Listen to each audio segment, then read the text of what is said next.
신부전이라고 이제 외래나 이제 그 입원을 하셔가지고 진단을 받게 되면은 약을 좀 많이 드시게 됩니다. 이제 한 움큼 이제 약을 이제 받게 되는데, 그러면은 맨 처음부터 약간 좀 저항감이 생깁니다. 아, 내가 이 약을 이렇게나 약을 먹어야 되나? 난 평소에 약을 먹지 않았던 사람인데, 라든가 아니면은 나는 평소에 약을 이미 많이 먹고 있었는데 여기에서 또 약을 먹어야 된다라는 거에서 이제 거부감이 조금 심하게 생기시는 분들이 좀 많이 계십니다. 평균적으로 봤을 때 신부전으로 진단받는 환자들은 하루 평균 8알 정도를 복용한다고 되어 있고요. 만약에 원래 먹고 계시던 약이 있다고 하면은 여기에서 더 추가가 되겠죠. 그래서 내가 이 약을 꼭 먹어야 되나? 약이 너무 많다. 이렇게 생각되시는 분들이 꼭 있을 겁니다.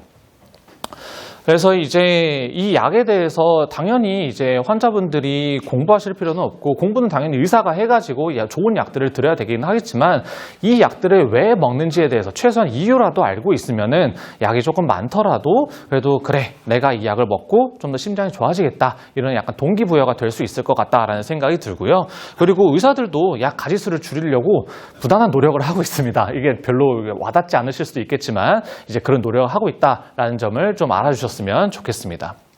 그래서 이제 신부전으로 진단 받았을 때 약을 이제 많이 드시는데, 그거를 크게 나눠보면은 총 3가지 정도로 나눌 수가 있겠습니다. 첫 번째는 신부전의 주요한 원인 한 절반 이상 정도는 이제 협심증, 심장 혈관이 막히는 그런 병들 때문에 생기는 분들이 많기 때문에 협심증 관련 약제들을 이제 첫 번째로 복용하시게 되실 거고요. 두 번째로는 이제 신부전이라고 진단을 받으면은 공통적으로 저희가 드리는 약들이 있습니다. 그래서 그런 이제 약제들이 있을 거고, 세 번째로 이런 게 아니고 기타 특수한 상황에서 저희가 추가로 드리는 그런 약제들이 있습니다.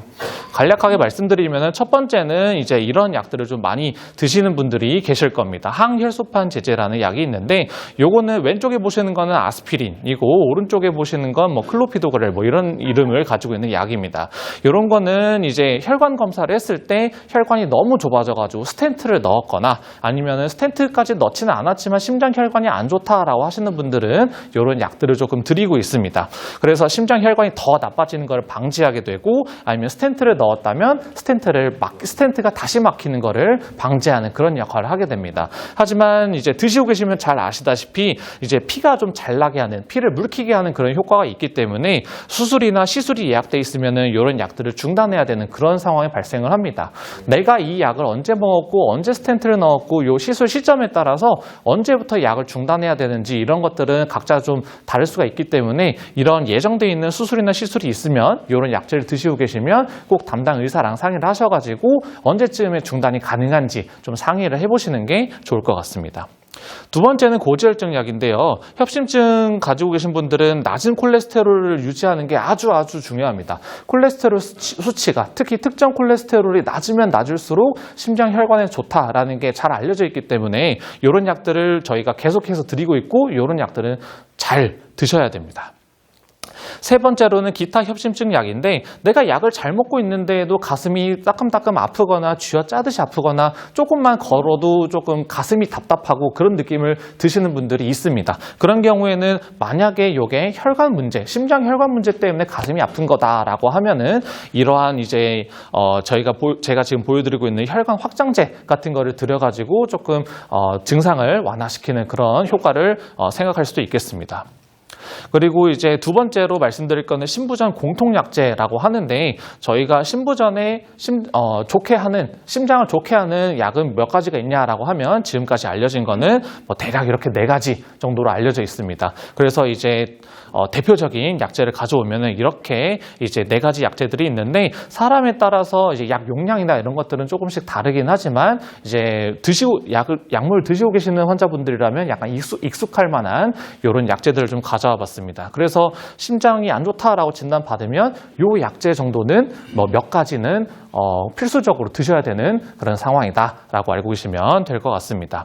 그리고 특수한 상황에서의 약제들도 요즘엔 기술이 워낙 발전을 많이 해가지고 개발이 많이 되고 있는데요. 신부전으로 반복적으로 응급실에서 입원을 하고 1년에 몇 번씩 입원하시는 분들은 뭐 이런 약을 먹으면 조금 더 좋다, 이런 약들이 또 개발이 되어 있기도 하고, 약을 잘 먹고 있는데도 의사들이 봤을 때 맥박이 조금 높다, 이런 분들은 또 이렇게 생긴 약을 추가로 드려가지고 저희가 맥박 관리를 좀 하도록 하고 있습니다. 그리고 이제 이뇨제 는 이제 붓기가 있을 때 다리가 붓거나 숨이 차거나 하면은 이렇게 생긴 약들을 저희가 반알이나 한알 이렇게 해가지고 드리는 경우가 있습니다. 어떨 때에는 이 약을 계속 드세요라고 하시는 경우도 있고 어떨 때에는 다리가 부을 때만 숨이 찰 때만 며칠간 좀 드시고 괜찮으면 중단하세요 이렇게 이제 말씀드리는 경우도 있는데 요거를 너무 과도하게 사용을 하게 되면 또 콩팥에 부담이 되기 때문에 이런 거는 이제 환자분들이랑 의사들이 상의를 해가지고 좀 적절하게 조절을 하고 있습니다. 그래서 이제 간단하게 약제 관련해서는 설명을 드렸고요. 제가 주로 외래에서 진료를 볼 때 환자분들이 많이 질문해 주시는 거를 몇 가지 조금 뽑아가지고 설명을 드리고자 합니다.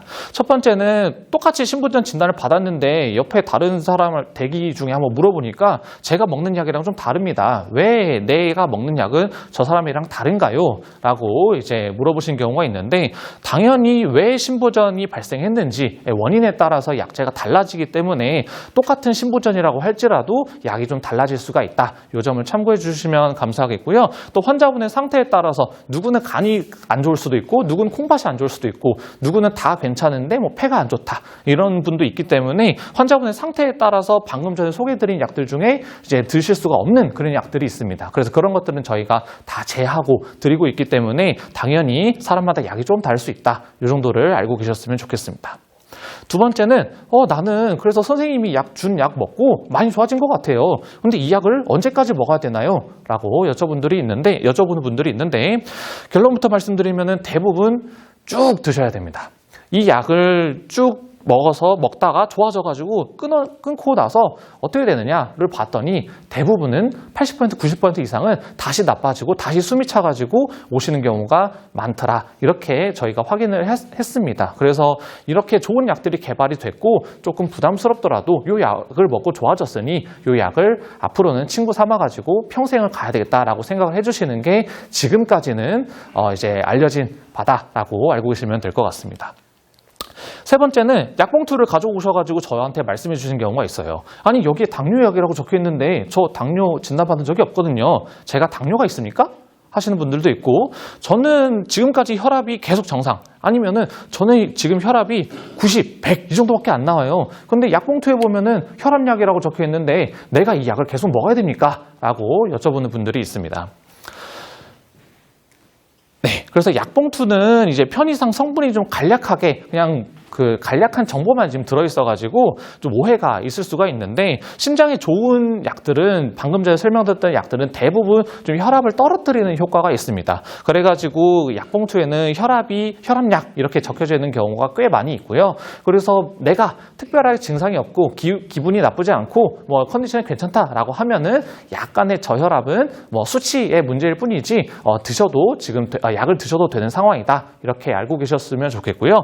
그리고 당뇨약 중에서 이제 맨 처음에는 당뇨약이라고 개발이 되었다가 심장에 좋다 알려져가지고 이제는 심장약으로 같이 쓰이는 약들이 있기 때문에 이제 약봉투에는 이제 당뇨약 이렇게 적혀 있을 수가 있지만 이제 심장에 좋은 약이다 하고 드셔주셨으면 좋겠습니다. 네 번째는 나는 이제 괜찮은데 약 용량을 계속 더 올리는 경우가 있습니다.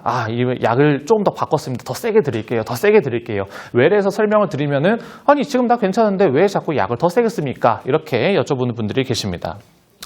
신부전 약제는 지금까지 알려진 바로는 세게 쓸수록 심장이 더 좋아진다라고 알려져 있습니다.